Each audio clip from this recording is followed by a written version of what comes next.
নমস্কার বন্ধুরা। তো আজকে সকালবেলা আমি থালা বাসন মেজে ভাত বসায় দিব। আর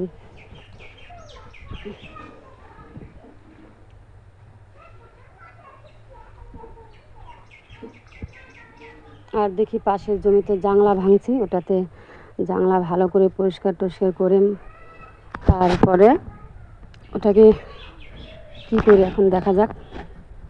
অনেক ধরনের শাক সবজি ফেলবো, তো তোমরা দেখতে থাকো।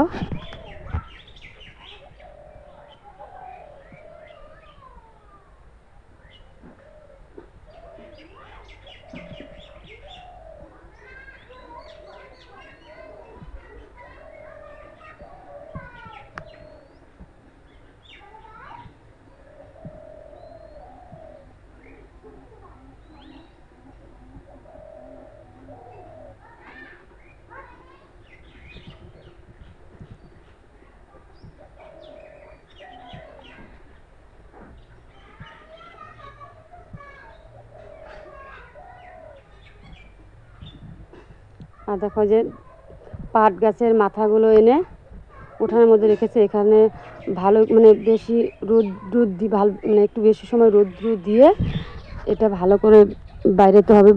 ভালো করে বাইরে এলে তারপরে এটা যে দানাগুলো আছে বের হবে। তো দানা বের হলে একটু রোদ্রে দিয়ে তারপরে এটা শুকিয়ে রেখে দিব। আর পাশে যে জমি আছে, তো জাংলা যে ভেঙেছি, তো ওখানে এই দানাগুলো ফেলে দেবো। পাট শাক ফেলবো, পালং শাক, লাফা শাক। তো দেখি আর কি করা যায় সেটাই তোমাদের দেখাচ্ছি। ওই জাংলাতে অনেক ধরনের গাছ, যেমন ঝিঙে গাছ ছিল, গেরা গাছ ছিল, পুঁই শাক ছিল, কারকল গাছ ছিল। এই যে এখানে, তো এটা ভেঙে আবার নতুন করে এখন শীতের দিন চলে আসছে, অনেক ধরনের শাক সবজি ফেলবো।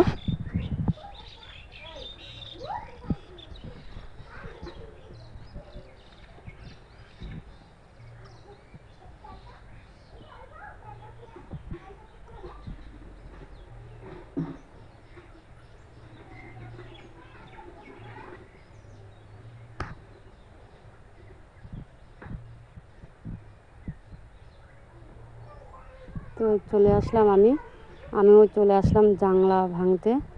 এটা আমার শ্বশুর আর এটা হচ্ছে আমার জায়ের ছেলে। এখানে শাক সবজি ফেলবো, তখন তোমাদের আবার দেখাবো। ছোটো গাড়ি লাগাইতে হবে, কারণ বড় গাড়ি এখানে লাগানো যাবে না।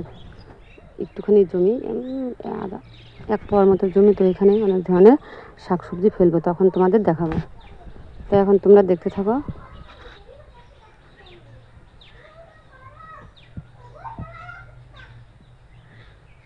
তো আমি ব্রাশ করতে করতে চলে আসছি রাস্তার ধারে।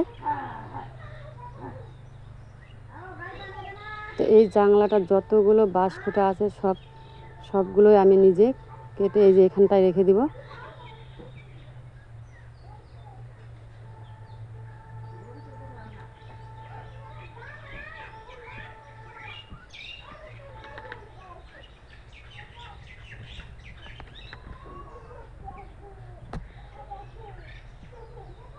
আর এদিকে আমার ভাতের সময় হয়ে গেছে, ভাত রান্না করব। তো অনেকটা আজকে একটু লেট হবে ভাত রান্না করতে, কারণ এখানকার জায়গাটা আগে পরিষ্কার করে নেব, তারপর আমি ভাত বসিয়ে দেবো।